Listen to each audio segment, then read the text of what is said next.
name is LaToya, and I was because I'm a nurse. I help nurses find balance, support, and motivation so that they feel valued, improve their practice, and live their best nurse lives. And I help nursing students study, learn, and laugh. Today we have Dr. Gideon For-mukwai. Did I say it right? Yay! Here with us today.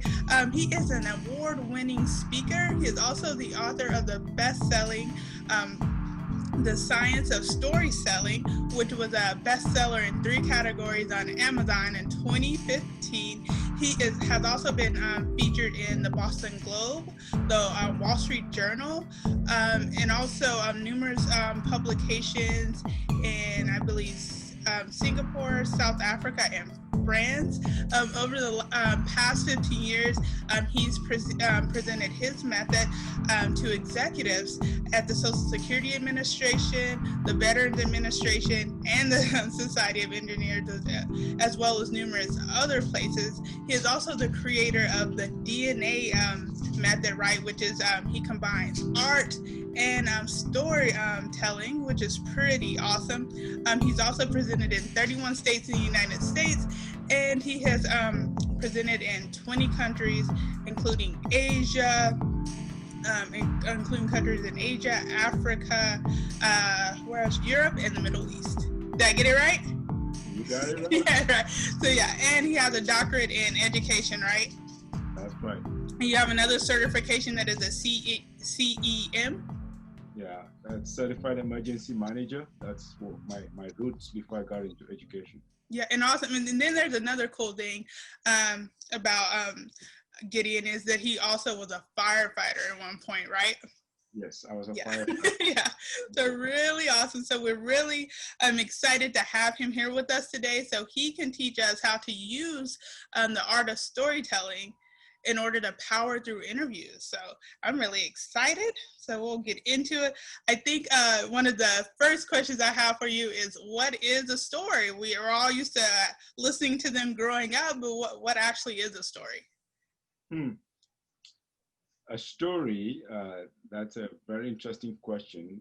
Many people define it in different ways, but in my understanding, and I hope in the interest of your audience, a story is a tale of an experience that someone has undergone.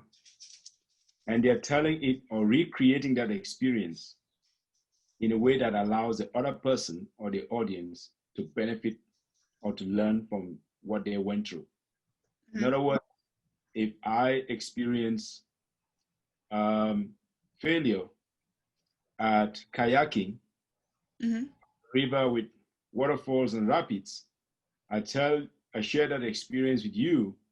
The purpose of telling that story is so that you can benefit something from that tale.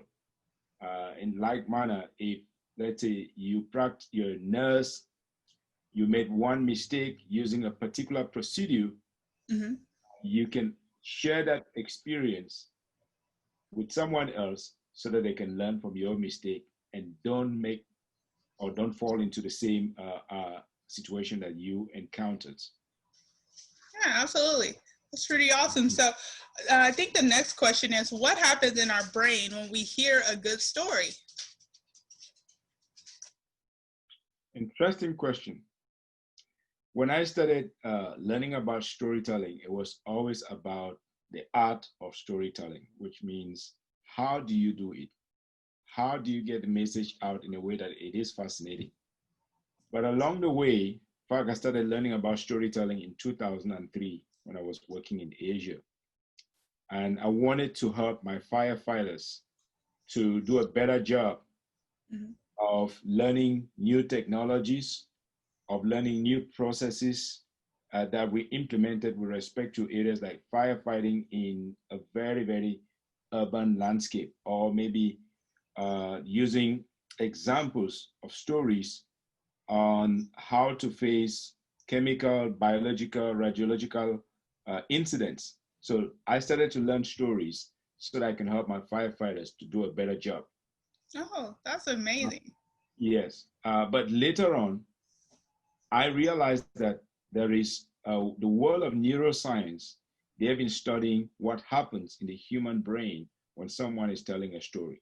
Yeah. Now, I wish I could go back to 2003 when I first started learning about storytelling. It did resonate well with my audience, but I did not know that there was a science behind it.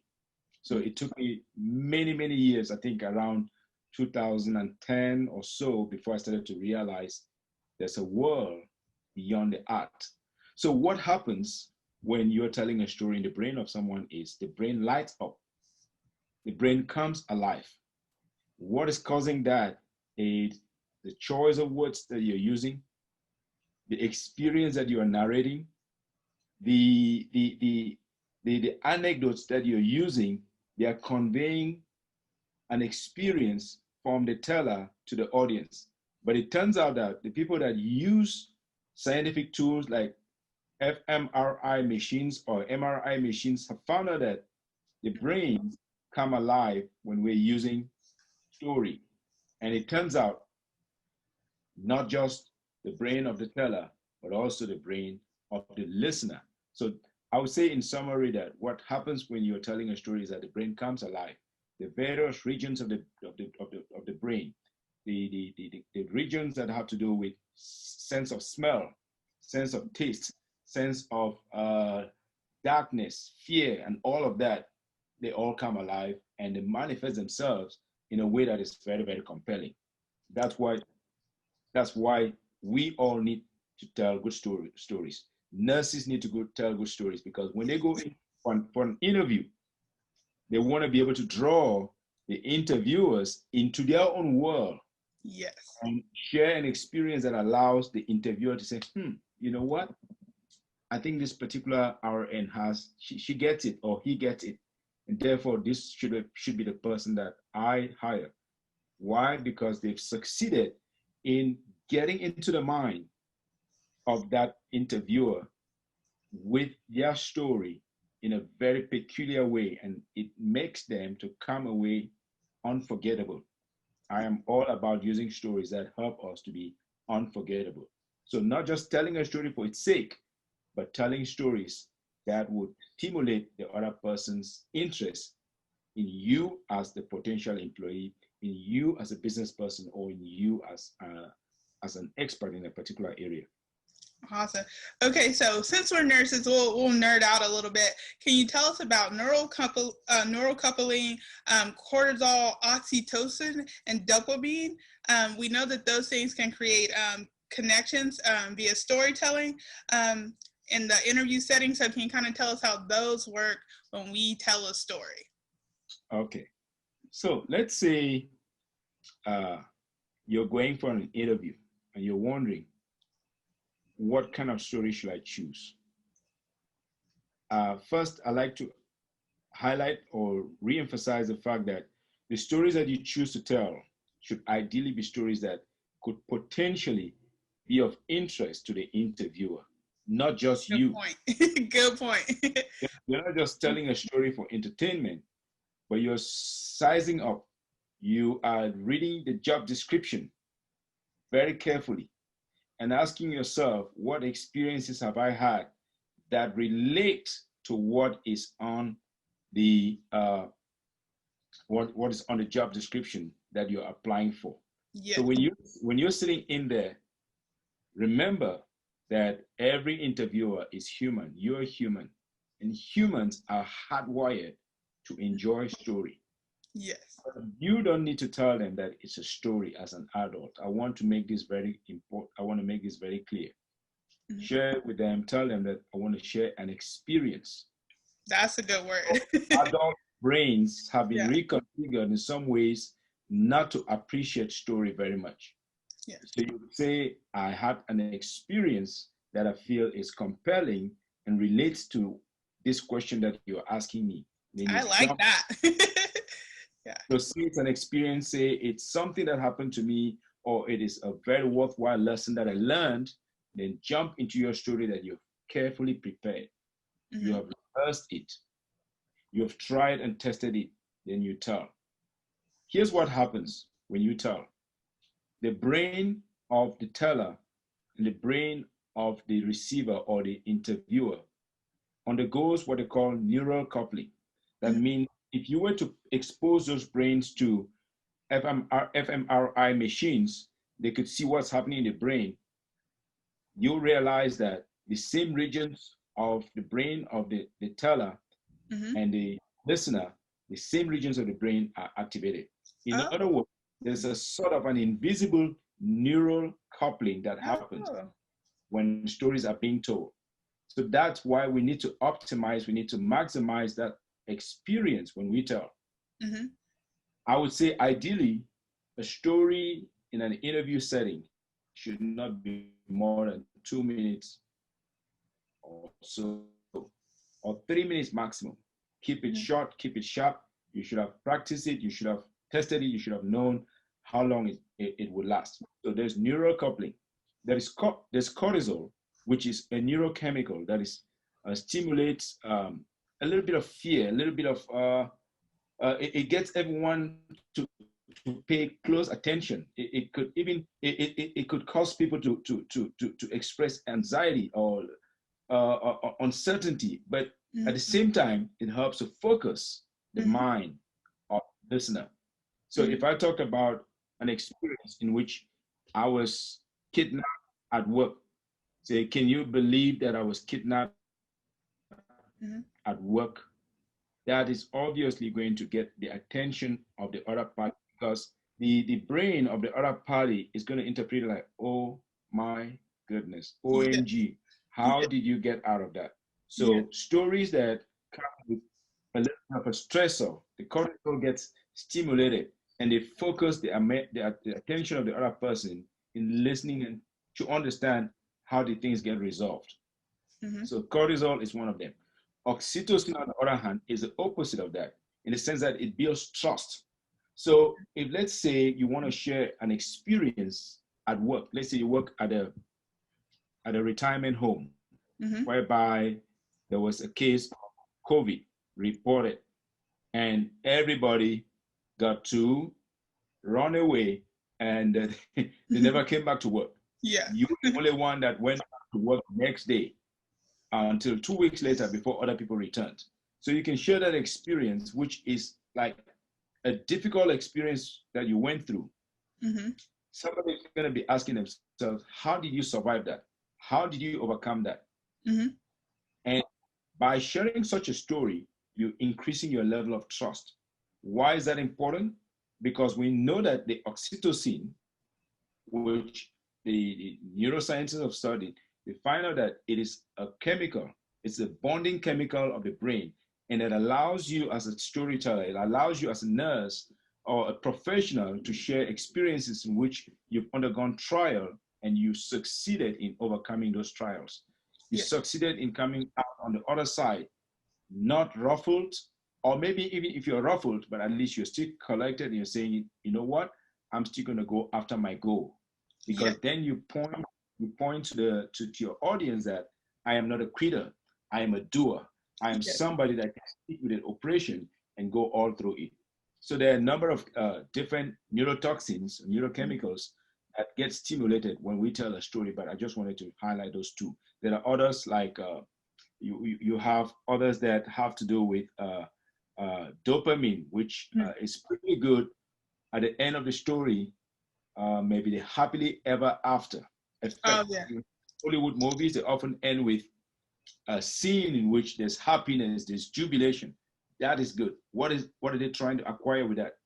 They're trying to stimulate the secretion or the stimulation of the reward chemical of the brain, otherwise known as dopamine, that Mhm. enables the listener to go away feeling good and like, oh my goodness, that was so awesome. That was so Yeah. Like I gotta watch that again. Yeah. make Yeah. them want to stick around or want to share it with somebody else. Yeah. So let's transfer that to an interview room. You go in, you choose the right story, Mhm. tell it in a way that you are able to stimulate all these uh, different chemicals that run from the brain into the hormonal system, and the other person is completely captivated. Guess what? If there are 10 interviewees and one of them is you, you're capable of captivating them like that. The other nine, they're so. They will be easily forgotten, and you will be the one that will be remembered. You'll be the one that is obviously talked about and invited back for the interview for the second round or given the job. Why? Because you use your story as what I call an invisible asset. Mhm. An invisible asset in the sense that you use your story first to get attention.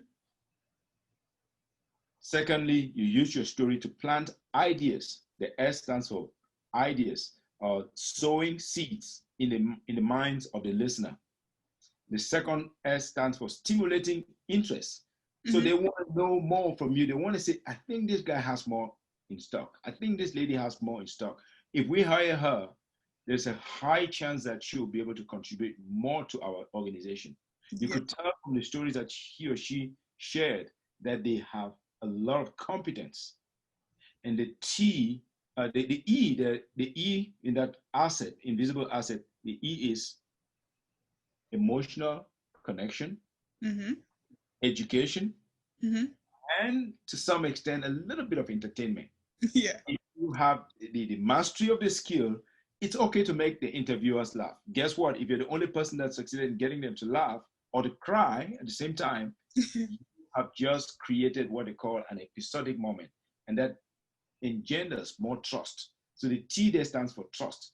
If I could see with you, I could relate to you, I could laugh with you, I could cry with you. Therefore, you are one of my newfound heroes. And you'll be the nurse that will be invited back to get that big job.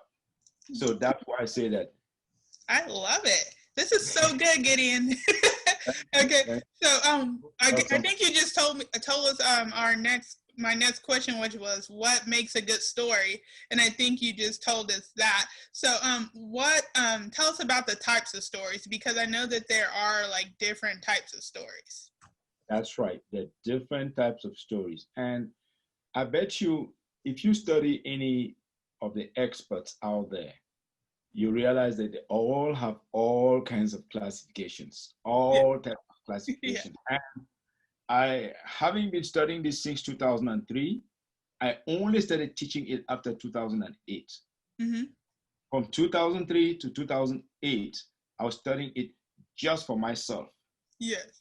so that I could be a better teacher, a better communicator, and never for a minute thought that I would be sharing it with someone else. But from 2008, I started to share it. People started to ask me, show me how you were able to infuse this into your work. Show me how you've been able to. So I started to share it with other people. But Mm-hmm. um, with respect to your question, I believe that a good story is that's a question, right? Yeah. What makes what makes a Yeah. good story? Yeah. We can do that. Yeah. Go ahead. Mm-hmm. What makes a good story is one that transmits a message of importance to the other person, a That's good. message of importance to the other person, not just to yourself. Mm-hmm. And there are different elements that go in there. One of the elements would be what I call one of the 5 Gs. Mm-hmm. Is there a good guy in that story? Is there a good guy in pursuit of something that is worthwhile? Mm-hmm. Is there a good guy in pursuit of something that is worthwhile? Why a good guy? A good guy because we want to root for the good guys to succeed. Mm-hmm. If it's a bad guy in pursuit of a bad goal, we don't want to root for that guy. Secondly, in order for the story to be very interesting, we also need to have a Goliath. That's the second G. Mm-hmm. A Goliath could be an individual. Of course, we're probably familiar with biblical Goliath. Mm-hmm. Someone or some circumstances that are so difficult, so challenging that someone cannot overcome. But the good guy is on a mission. The good guy will try to overcome that. Mm-hmm. The good guy is going to fight with Goliath. So the third G is there would be a grueling fight. Mm-hmm. And the grueling fight is to ensure that the good guy emerges. Or maybe sometimes he doesn't emerge. But obviously, the good guy would emerge not by their own sheer strength very often. They would emerge because someone else, a guru, a fourth G, is able to come in and help them to manifest what they are all about, what their mission has been, what their worthwhile goal was. And when the good guy emerges on the other side, he can take a deep breath. But he knows fully well that he or she could not do it by themselves, but thanks to the guru. So when they emerge on the other side, if you read story out of story, whether it's from Joseph Campbell or whether it's from any of the other major researchers and authors out there, they'll tell you that the good guy needs to come back with what they call an elixir. Mm-hmm. The elixir is a new message, a new lesson about overcoming a particular challenge in life. Mm-hmm. And that elixir is a message that you're giving to the other people who have not undergone your struggle to know that what you have accomplished is worthwhile and they should not make the same mistake that you have made. And so that I wanted to use that as a long route to come in to talk about what are the 4 types of stories that I have been able to identify. Yeah. Different authors look at it differently. But I asked myself, how can I summarize this in a way that I don't have to keep somebody for the whole day to explain that? Yeah, right. Nurses are busy professionals. Doctors are busy professionals. When I work with architects, they're busy people. They don't have the whole time.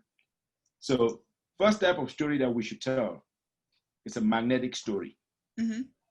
Magnetic story is a short piece. It's a story fragment that you can use at the top of your LinkedIn profile, Mm-hmm. that you use at the top of your resume.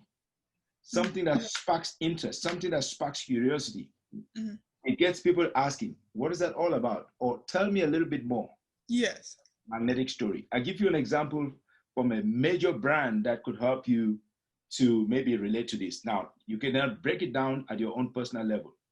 Mm-hmm. Nike often talks about 3 words, just do it. Yes. So the question is, just do what? It is a question that intrigues you. You're like, do what? And then you can ask further. They want to draw you in so that you can ask that question and they can get the opportunity to explain what they're all about. So as an individual, you can look at 2 or 3 words that summarize the essence of you. Mm-hmm. In my case, I think that this came from my audiences in Asia. They started calling me the story warrior. Uh-huh. The story warrior. And very often people ask me, what is a story warrior all about? But who are you? What does a story warrior do? Yeah. And I get the opportunity to tell them that a story warrior is someone who believes in fighting for a cause, but without using arms. What they're using is their story to do the fighting for them. I love it. Thank you. Wherever in the world you find people fighting, Mm-hmm. there is a story at stake. There's some issue at stake. There's a narrative at stake. Mm-hmm. So I believe that story warriors or nurses who are warriors, they can also fight as story warriors by having a short, crisp narrative about them that gets people to pay attention. And that's called a magnetic story. Secondly, when you have arrived, when you have come to a place where you know for certain what you're born to do. Mm-hmm. I'm sure you, Latoya, you feel strongly about nursing. That's why you're doing this kind of programs to support your sister nurses, your fellow nurses, whether they're men or women, and you believe this is your mission. Yes. It's something that you're proud of. It's something that you can put your emblem on. It's something that you can put your name on. That's called a mission story. A story that defines who you are, the essence of you, what you bring to the world.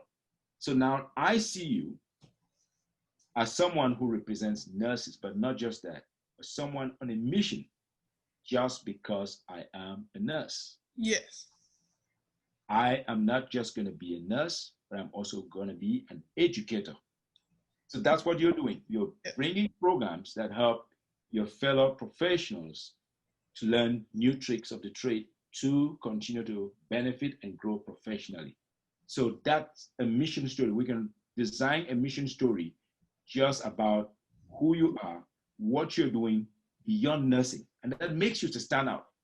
There are 100,000 nurses. I bet you, Latoya, There are not two or three of them that are doing a podcast. There are not two or three of them that are doing the other things that you're doing on social media. So that makes you absolutely unique. And so if we craft a story around that essence of you, that's your mission story. Awesome. I like it. The third one gets even better. The third one is what I call a Mayday story. Mm-hmm. A Mayday story or a mayhem story is one that is a crucible moment. It's a moment of trial. It's a moment of tragedy. It's a moment of you not even being sure that you would overcome that. If anybody is familiar with the Bible, there's a story of Lazarus. Yes. Lazarus is a guy who died and was brought back to life. And in order for people to believe you very much, now you don't have to literally die, but you have to have undergone a certain experience that separates you from every other person out there. Mm-hmm. When you go through an experience, let's say you went to school, instead of taking 3 years or 4 years as everyone does, you took 7 years. Mm-hmm. You didn't just take 7 years, but you came out of the 7 years and you became one of the most successful nurses in your area. Mm-hmm. So on your resume, it shows you took 7 years to get your bachelor degree. And people be wondering, oh my goodness, what was he or she doing? But you say, let me explain. Then you show how you were able to, maybe you were homeless for a while, you were without means of transport, you were without means of income, but you persisted, you did odd jobs just so that you can complete your education. And yes, you didn't complete on time, but you eventually completed. But you came away with a strong realization that this career means everything to you. No wonder in the last few years you have been winning awards. Yeah. That's going from the bottom to the top. Mm-hmm. So that would show people that failure is not bad, that failure can be preparation. Mm-hmm. So that could be a Mayday story. It could also be a story in which you have lost it all and you reinvented yourself. Mm-hmm. It could be a story about how you failed on the first day on your job, but 3 months down the line, you recovered. So there must be an element of failure. Why? Because that is relatable. Mm-hmm. So those elements of failure, of suffering, of pain, of tragedy, those are the telltale signs of a crucible story that is a component of a Mayday story. Mm-hmm. And the more of those challenges you have to overcome, the more of the pain you have to overcome, it makes that Mayday story more resonant because everybody's looking and saying, oh my goodness, Mm-hmm. how did we get out of that? And so that makes the Mayday story. The last version, I'll keep this shorter, is what we call a mastery story. A mastery story looks at the past, the present, and the future. Mm-hmm. Now, some authors call it a springboard story. I Yeah. prefer to call it a mastery story because it shows how you, as a teller or as a communicator, you're able to infuse elements of the past, the elements of today, elements of the future. So you could look into the future and show us how the last 3, 4, 5 months of COVID would change the world of nursing. Mm-hmm. And you're able to paint that picture in a compelling way that we can see a logical connection, or we can see a creative connection between the past, the present, and the future. You are telling what I consider a mastery story because it involves all elements of the past, the present, and the future. You're looking at it 360, and not all stories are born equal. Magnetic story, that's not its goal. Mission story, that's not its goal. The Mayday story is looking mostly at the past, but the mastery story looks at the past, the present, and the future. Sorry to give a very long answer. to a No, short. I love it. No, we needed that. I love it. Like I'm learning so much. Okay, and so my next question, since we talked about type of story, so there's a common question that people get. So like, what would be the best story type for the interview question? Tell me about a time when you faced adversity or a challenge. Or sometimes there's variations like, tell me about a time you overcame adversity. I'm thinking, let me see if I can guess. I'm thinking maybe the Mayday Story would That's be right. the one. Yay! See, I'm listening. You're a quick learner. You're a quick learner. Like say, Yeah. super quick learner. Yes, a Mayday story will be a perfect option there. So in terms of story selection, you may have had several types of Maydays Mm-hmm. or mayhem or days that things everything fell apart. You choose one of that and craft it carefully. Craft it thinking about the recipient, thinking about the people who will be in the interview room. What are their job descriptions? What are they? What kind of candidate are they looking for? Is a person interviewing you a director? Is he a manager? Because if it's a director, of course, they have a different set of concerns. If it's a manager, they have different set of concerns. If it's a supervisor, they have different set of concerns. So if someone is a supervisor interviewing you, then you can be pretty sure that they'll be looking at operational details. Yeah. If someone is a manager or director, they'll be looking at functional issues. So when you're telling that story, try to adapt it to the level of functional expertise or where that person stands on the career ladder. Why is that important? So that you will be talking about issues that are relevant to them. Yes. But I agree with you fully that if they're asking about a time when you face a challenge, they're looking to see who are you in a time of a crucible? Who are you during a time of Mayday? Who are you when things fall apart? So do not wing it. Do not try to wing it. Take time to craft that kind of story. Practice it about a minute or two or three. And if you want to extend it, I think I'm a little concerned, but it should not be more than 2 to 3 minutes. 2 or 3 minutes. I love it. Okay, so the next question is, we may have kind of already went over this. Can you tell us 5 key steps to telling a great story? Okay, 5 key steps to telling a good story. We've touched on some of the elements, but I'll just try to structure it a little bit better here. Say there should be a character involved. Mm-hmm. There should be someone in pursuit of something. That's a character. And that'll probably be you if we're talking about an interview, right? It could be you, yes, it could be you. Or you could also use another person's experience in, say, that is in contrast to what you did. You could say, at my place of work, one of my colleagues chose to use this method this method developed by American Society of Pediatrics. Mm-hmm. I thought it wasn't the best method. I chose to use the method designed by American Society of Cardiologists, something for that, for that sake. And you illustrate how they went through their procedure and they could not resolve the issue. Mm-hmm. On the other hand, you use your procedure, you succeeded, then give them the reason. Here's why I was rooting for that. Here's why I did pin my pole on the ground. I did choose to use this option because my reasoning was this, my reasoning was that, and my reasoning was that. When you illustrate it that way, you're contrasting two individuals. You're letting the interviewers know you are not just someone who's been spoon-fed the facts. You've taken the time to reason it at a deeper level. You've taken the time to look at the scope, the length, the breadth of the issues, and you are able to exercise good judgment. So it is encouraging that you should use characters himself. In that case, it could be you or it could be someone else. Or if you have a better example from another colleague, you say, I don't have a strong opinion on this, but I'm able to use another colleague's example here. And this is something that I believe is very worthwhile. So character. Mm-hmm. Next one would be conflict. Mm-hmm.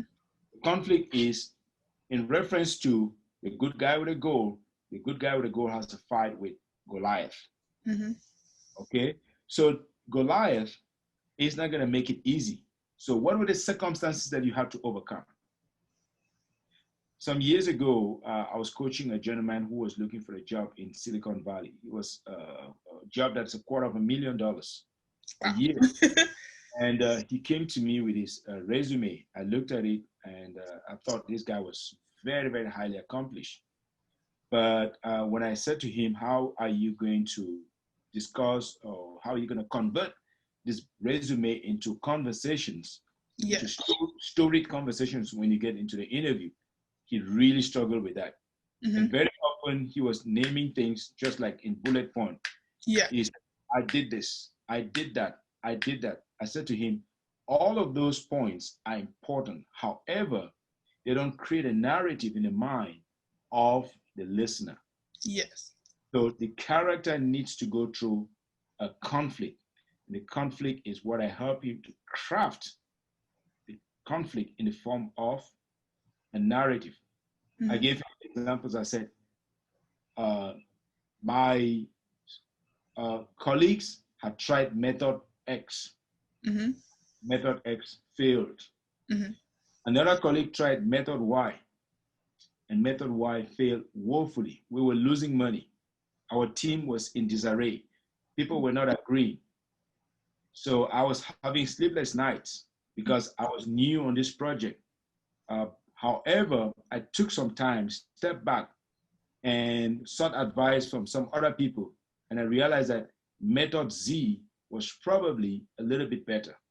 So I came back to work. I said to my boss, let's try method Z. My boss wasn't very much in support of. He was lukewarm about it, but I pleaded and I got my case and he supported me and I went ahead and method Z succeeded. Method X and Y had failed. Method Z succeeded.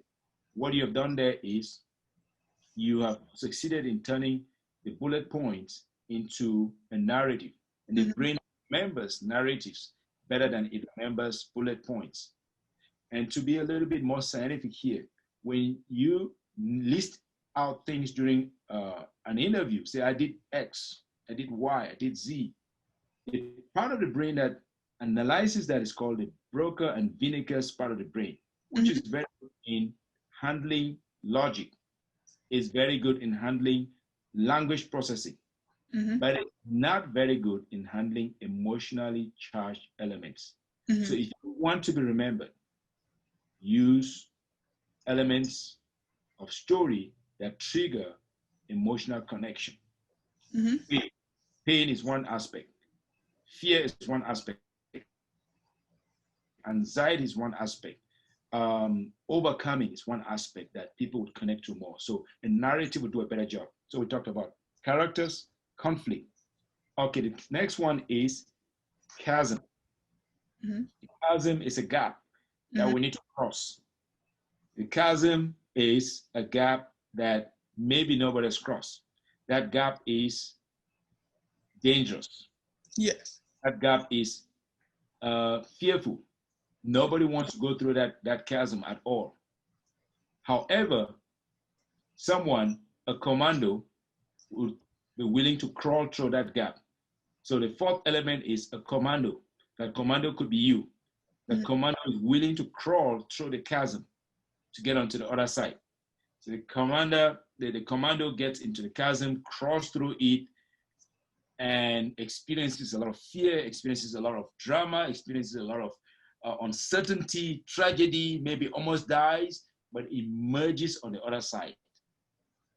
Okay, when he emerges on the other side, he should have what I call a gift. We talked about it a little bit earlier. Mm-hmm. A gift message of what they learned from that crawling through the chasm. Mm-hmm. By crawling through the chasm, they have acquired some knowledge that nobody else has. So when they emerge on the other side, they come out with a gift or something of importance to every other person who has not been able to crawl through that chasm. If that makes any sense. Yeah, So you have a character, you have conflict, you have a chasm, Mm-hmm. you have a commando crawling, and then it emerges on the other side with a gift that is useful to everyone. Yeah. Okay, good stuff.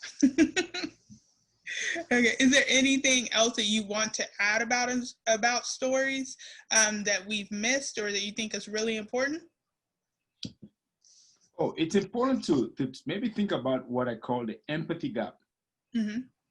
The empathy gap is a gap between you and your listener. In the course of telling your story, be aware that there's a gap, there's an invisible gap that you need to fill. And the stories that you choose should be able to address what I call the DNA, the distressors, the needs, and the aspirations of the other person that's listening to you. Mm-hmm. The distressors are things that are keeping them awake at night. Mm-hmm. What are they worried about? What are their exasperations? Then the N stands for needs. What are the things that they need in the short term or in the long term that I can bring, that I can bring to bear in a positive light? What are some of the skills that I bring that can help them? If I can use a story to illustrate that skill, it will be even more, it will be better because it becomes unforgettable. And then the other piece of it, the A, aspirations. Show them what you can do in 3 months. Mm-hmm. Because of presenting your story, you don't end just by saying, "Oh, that's what happened," but you say, "I believe in 2 months, I believe in 90 days, I can bring these same changes over here, or I am capable of making this transition in a way that is effortless on your part." So paint a certain aspect of aspirations that they can latch onto, they can try to be part of. They want to partner with you because they see that you're going somewhere that is important, or you're going to accomplish something that is going to serve them and serve their team or serve their hospital or serve their organization in a positive way. And that you can also embody that in a short story. I love it. Okay, so the last question I ask all my guests is, how do you find work-life balance? Oh my goodness. It is I know. It's a big not one. it is not easy because some days I'm switching from Zoom meeting to Zoom meeting. Mhm. Maybe now in COVID days, I literally have a calendar that could go sometimes all the way up to midnight. But I have to peel myself away. I have to peel myself away and just understand that life is not all about facing a computer. Mhm. As good as that may be, it is not all. I have to force myself to go out for jogging. I Yeah. love my jogging. I love it so much so that if I don't get it, my body starts to feel so down, so Yeah. bad. So every day I try to get 3, 4 hours, 3, 4 miles of jogging in, Mhm. and on weekends, if possible, a little bit longer. But I've been doing this since 2000, no, since 1987, and Mhm. I've not stopped it. Everywhere I've lived in Africa, in Asia, when I'm traveling to Europe, sometimes I went jogging in New York. I just come to town. I was new and I got lost. But that even that has not stopped me from got lost. I needed help to get back to the apartment where my friend was living. But I try to force in or peel myself away from the computer or whatever I'm doing, even when I used to travel a lot, to go jogging because that helps to rejuvenate me. It might Mhm. not be the same for you. It could be kayaking. It could be hiking. Those are the other things that I love. For Mhm. some other people, it could be something else. But at least I try to get in some exercise so that my mind is cleared and refreshed for the next activity. Yeah, and you're consistent with it. I try to be consistent with it. Some days are just impossible, but in every single week, I try to do it 3, 4, 5, 6 times, or sometimes 7 times. Awesome. And then finally, where can we find you and what are you working on right now? Oh, interesting. Thanks for asking that. Mhm. You can find me on storywarrior.us, Mhm. www.storywarrior.us. And I'm working on a project currently, which is about to be launched, which will help people who want to tell their stories better, Yes. especially if they want to use it in interview rooms, or they want to use it in growing their business. If let's say you have a side business, you want to use your backstory to grow your influence. I also help people to work with me for 6 weeks. The program is called Transformational Stories, Storytelling Secrets for Highly Paid Business Owners. Mm-hmm. So it is helping them, literally holding their hand and showing them how to write a story that you can use in growing your business and growing your influence, because these days we all need to have some backup plan so that if we lose our first job, you know, you shouldn't have to be homeless because of an issue with your job. So I try to help people who are starting side gigs to tell their stories in ways that will get attention for them and allow them to get out there. So transformational storytelling secrets of highly paid business owners is something that I'm working on, and I'm about to launch it. And I'm hoping that maybe in collaboration with you and the other nurses that you have on your network, Mm-hmm. maybe we can organize an event that allows people to learn. Maybe they don't want to commit for 6 weeks. Mm-hmm. Maybe they can commit just for a week or two, and Yeah. they polish up their stories that they're going to use in interviews. That would be amazing. That would be amazing. We can also work on that. And last but not least, I can also be found on Amazon. My book is Science of Story Selling. And if somebody wants to reach out to me directly or through you, I'll be happy to send out an autographed copy.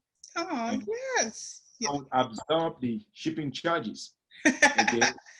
And I will link to the book too, in the description and the comments. Okay. Or ideally, link it to you. If they get it through you, then I'll ship out an autographed copy from here. Okay, awesome. They contact you, you give them my info. I get their address, and I send out an autographed copy. Awesome. Well, I'm so excited. Well, thank you so much, Gideon. I have learned so much. I think I'm going to come up with like a little worksheet. Maybe I'll send it to you and let you double check it. So thank you so much. And definitely we'll get together and talk about the nurse interview thing. Thank you so much, Latoya, and thank you for the good work. Thanks for being on the front lines and being safe. You are truly a hero to people like me and to the country. Thank you so much. Thank you so much. I appreciate you. Okay. Bye. Bye. Have a good day. You too.